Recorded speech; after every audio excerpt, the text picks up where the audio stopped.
श्री स्वामी समर्थ. नमस्कार माझ्या प्रेमळ स्वामी भक्तांनो. स्वामींची कृपा तुमच्यावर अखंड आहे. तुमच्या घरामध्ये सुख, समृद्धी आणि ऐश्वर्य आहे. तुमच्या सर्वात चांगल्या इच्छा पूर्ण होत ही स्वामींचरणी मनापासून प्रार्थना. स्वामी स्वतः आले आहेत. मग चिंता कशाची करताय? आता सगळं चांगलं होणार. फक्त स्वामींवर विश्वास ठेव. स्वामींच्या नियोजनावर कधीच शंका दाखवू नका. स्वामींचे नियोजन कधीच व्यर्थ जात नाही आणि जे काही होते ते आपल्या भल्यासाठीच होते. स्वामी बघतायत तुम्ही स्वतःला किती बदललेले आहे. जे आहे तुमच्या स्वतःच्या हक्काचं तेही तुम्ही त्यांच्या विश्वासावर सोडले आहे.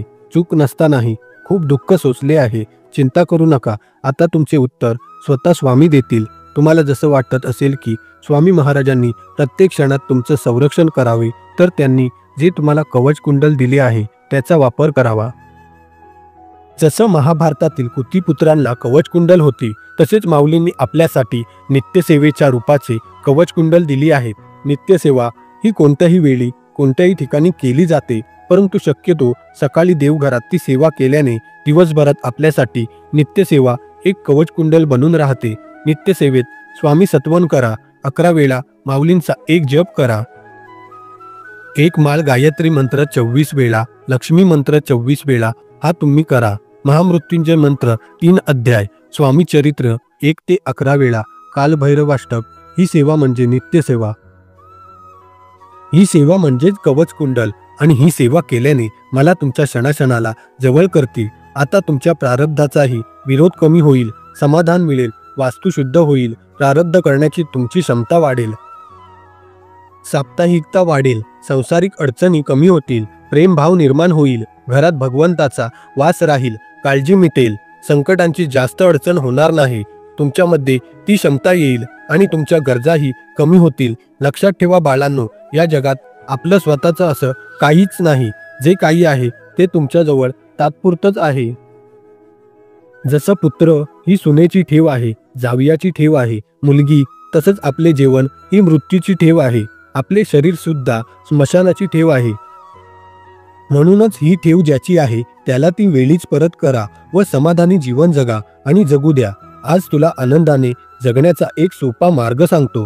जी माणसे हक्काने आपल्याकडे येतात ती परत जाता कामा नये आणि जी जातात ती आपल्या लक्षात ठेवावीत, पण ती पुन्हा येता कामा नये. अडथळे हे क्षणिक असतात, पण त्या क्षणात खचून न जाता ध्येयाने त्यांना सामोरे जाणे गरजेचे आहे. हेच तर आयुष्य आहे. जीवनात जलद गतीने मिळणारे यश आपले व्यक्तिमत्व तयार करत असते. उशिरा मिळत असेल तर चिंता नको, तेही व्यक्तिमत्व तयार करत असते. लक्षात ठेवा की घरापेक्षा राजवाडा बनवायला वेळ लागतो, तसेच जर तुमची स्वप्न मोठी आहेत तर ती पूर्ण व्हायलाही वेळ लागणारच. लक्षात ठेवा, काहींना डोकं असतं पण मेंदू नसतो, म्हणून थोड्या घर्षणाने ती काडी पेटते आणि स्वतः जळते. परंतु आपल्याजवळ डोकं आहे आणि मेंदूही. मग आपण लहानशा गोष्टीवरून पेटून उठतो. शांत राहा. स्वतःचं घर्षण करून पेटण्यापासून सावध राहा, कारण बाळा जीवन जगण्यासाठी आहे, जाळण्यासाठी नाही. श्री स्वामी समर्थ. जर तुमचा या शक्तीवर विश्वास असेल तर आताच आपल्या चॅनलला सबस्क्राईब करा आणि एक लाईक करायला विसरू नका. लक्षात ठेवा, तुमचा एक लाईक आम्हाला प्रेरणा देतो. बाळा, प्रत्येक गोष्टीचा हट्ट धरलास तर लक्षात ठेव, भिंतीवरील सुंदर फोटोचा भार एक खिळा सांभाळतो, परंतु लोक मात्र कौतुक त्या टांगलेल्या फोटोचेच करतात. जीवनात देखील असंच असतं. केलेल्या कर्माचं श्रेय तुला मिळेलच असं नाही. म्हणून जीवन जगताना कायम 2 गोष्टी तू कधीच संपू देऊ नकोस. मनाचं बालपण आणि अंतकरणातलं देवपण. हे संपलं की माणूस संपतो. आयुष्यात एकच ध्येय ठेवायचं, हारलो तरी चालेल पण मैदान सोडायचं नाही, कारण मावळलेला सूर्य पुन्हा उगवतो हे कधीच विसरायचं नाही. बाळा, कधीही इथे प्रत्येकाला गर्व आहे असे समजू नकोस, कारण ते सर्व व्यर्थ आहे. अरे वेड्या, कोणा वाचून कोणाचेही अडत नाही. आदर कर सर्वांचाच, हाच खरा स्वामींचा धर्म आहे. प्रेमाने जोडलेली 4 माणसं, त्यासाठी लागणारे 2 गोड शब्द. हे वैभव ज्याच्याजवळ आहे तोच मनुष्य या जगात खरा श्रीमंत आहे. खूप प्रयत्न केले पण तरीही संकट दूर होत नाही. छोटासा उपाय आहे, तो करून बघा. नियमितपणे औदुंबर प्रदक्षिणा केल्याने निश्चितच मन शांत होऊन एकाग्रता वाढते. एकाग्रता वाढल्याने आध्यात्मिक प्रवास अचूक ठरतो. औदुंबर हा साक्षात दत्त आहे, श्री नरसिंह स्वामी आहेत, त्यांचा वास असतो. म्हणूनच आपण प्रदक्षिणा केल्याने श्री दत्त महाराजांचा आशीर्वाद प्राप्त होतो. बाहेरील बाधा हृदयविकाराचे रामबाण उपाय ठरतो. म्हणजेच औदुंबर प्रदक्षिणा हा कल्पवृक्ष श्रीमुखातून आला आहे. जी अडकलेली अशक्य कामे औदुंबर पद्धतीने मुळात सिद्ध होतात. संकल्प करा व श्रद्धेने औदुंबराची सेवा करा. बघा प्रत्येक गोष्ट कशी शक्य होते ते. असे असतानाही तुमच्या गुरूंवर पूर्ण विश्वास, श्रद्धा आणि भक्ती ही असलीच पाहिजे, कारण त्याच्या केवळ अस्तित्वाने सर्व काही शक्य होत असते. अध्यात्मात वाटचाल करा, त्यामुळे गुरूंचे मार्गदर्शन अत्यंत आवश्यक असते. गुरुविना ज्ञान शांती नाही आणि शांतीविना आनंद नाही. आपण गुरुची सेवा जेवढी अधिकाधिक करू तेवढे अधिक चैतन्य आपल्याला मिळेल. गुरुने विचारलेल्या प्रत्येक शब्दात संपूर्ण मानव जातीचे कल्याण करण्याचे सामर्थ्य आहे. आयुष्यात कधीही काही मागायचे असेल तर गुरुच्या चरणावर हात ठेवून बघा. गुरुचे चरण कमल म्हणजेच प्रत्यक्षात संकल्प पूर्ण करणारा चिंतामणी आहे. पण तरीही एक गोष्ट लक्षात ठेवा की मी तुमच्या आयुष्यातलं तेच दुःख कमी करू शकतो जे तुमच्यावर दुसऱ्यांनी लादलं आहे. पण तुम्ही स्वतःच्या कर्माने जे दुःख ओढून घेतलं त्यातलं एक कणभरही मला कमी करता येणार नाही. म्हणून तुम्ही स्वच्छ राहा, बाकी बघायला मी तयार आहे. व्यापार बंद पडला असेल किंवा भांडवल असूनही व्यापार होत नसेल तर अशा वेळी व्यापारामध्ये यश येण्यासाठी पुढील प्रभावी सेवा नक्की करावी. पाणी घेऊन ओम नमः शिवाय या मंत्राचा 108 वेळा जप करावा. त्यानंतर बघा तुमचे प्रत्येक कामे कसे यशस्वी होते ते. माझ्यासाठी खर्च करून तर बघ, कुबेराचा भंडार उघडला नाही तर बघ. तुमच्यासाठी कुटुंबाचे वचने बघून मी तुझ्यावर पाऊस पाडला नाही तर बघ. माझ्याजवळ येऊन तर बघ, तुझ्यावर लक्ष ठेवलं नाही असं होणार नाही. माझी गोष्ट लोकांना सांगून तर बघ, तुला मौल्यवान बनवलं नाही तर सांग. माझ्या चारित्र्याचे चिंतन करून तर बघ, ज्ञानाचे मोठे तुझ्यात भरले नाही तर मला सांग. माझ्यासाठी दुःख काढून तर बघ, तुला कीर्तिवान बनवलं नाही तर सांग. माझ्या मार्गावर चालून तर बघ, तुला शांत बनवलं नाही तर सांग. जीवनातील प्रत्येक परिस्थिती ही तात्पुरती असते.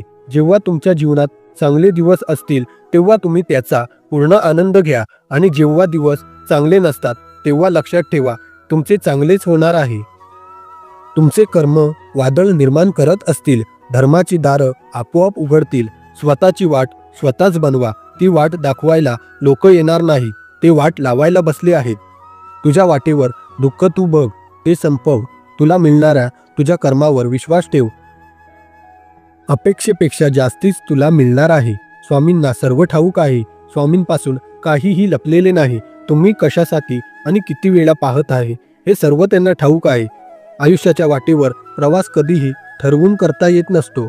जशी वळणे येतात तसेच वळावे लागते. चढ उतार नसतील तर ते रस्ते कसले, आणि तडजोडी नसतील तर ते आयुष्य कसले. बाळा, मी तुझाच आहे हे स्वतःला ठणकावून सांग. एक गोष्ट नक्की लक्षात ठेवा, जे होतं ते स्वामींच्या इच्छेनेच होतं, आणि जे होणार तेही स्वामींच्या इच्छेनेच होणार, आणि जे झालं तेही स्वामींच्या इच्छेनेच. म्हणून कधीही कुठल्या अंधश्रद्धेच्या आहारी जाऊ नकोस. लक्षात ठेव, जो चिंता करतो तो दुःखी राहील, जो चिंतन करेल तो सुखी होईल. ज्यावेळी आपल्या दैनंदिन जीवनात अडचणी आणि संकटांची वाढ होते तेव्हा समजून घ्यावे आपली सेवा स्वामी महाराजांच्या चरणी रुजू झाली आहे व त्यांनी आपले प्रारब्ध मिटवण्याचे कार्य जलद गतीने सुरू केले आहे. शांत राहून निरीक्षण करायला शिका. प्रत्येक गोष्टीवर प्रक्रिया देणे गरजेचे नसते. तुला कोणी विचारलं आयुष्यात काय केलंस आणि काय मिळवलं तर सरळ सांगा की जे गेले ते माझे कधीच नव्हते, आणि जे मिळाले ते स्वामींनी माझ्यासाठीच ठेवलं होतं. तेव्हा समोर उभा राहून तुम्ही काय मागता यापेक्षा देवाकडे पाठ असताना तुम्ही कसे वागता याकडे भरपूर गोष्टी अवलंबून आहेत. तुमच्या आयुष्यात सुख येणार की दुःख हे तुमचे कर्म ठरवणार. बाळा, सर्वात मोठ्या निराशेनंतरही ते मिळत असते, त्यामुळे असं खचून जाऊ नकोस. पण लक्षात ठेव, सूर्याच्या आणि पळणाऱ्या घोड्याचे चित्र भिंतीवर लावून प्रगती होत नसते. प्रगती करण्यासाठी सूर्योदयाच्या आधी उठून घोड्याच्या वेगाने कष्टाची जोड घ्यावी लागते. एकदा काही वेळ आली की तुझी कामे पटापट होतील, पण ती वेळ मात्र यावी लागते. त्याच्या अगोदर तू कितीतरी प्रयत्न केलेस, पण ती वेळ योग्य नव्हती म्हणून कामे झाली नाही. तुझा माझ्यावर विश्वास खरा आहे, पण तू स्वार्थीपणाने माझ्याकडे पाहू नकोस. तुला ज्या परिस्थितीत घातलं जातं ती तुझी वेळ आहे. ती वाईट वेळ सर्वांवर येणार आहे.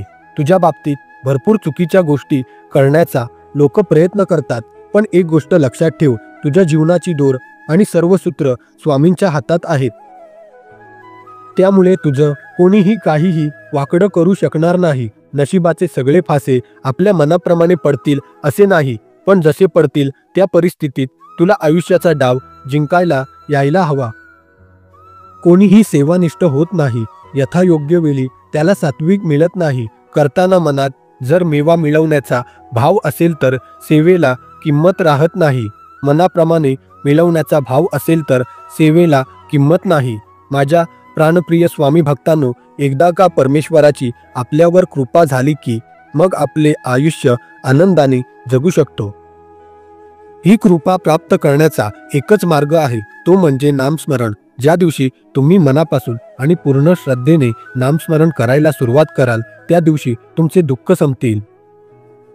श्री स्वामी समर्थ महाराजांचा 108 वेळा जप केल्यास तुमच्या आयुष्यातील सर्व अडचणी लवकरच दूर होतील. दिवसाची सुरुवात स्वामी नामाने करा.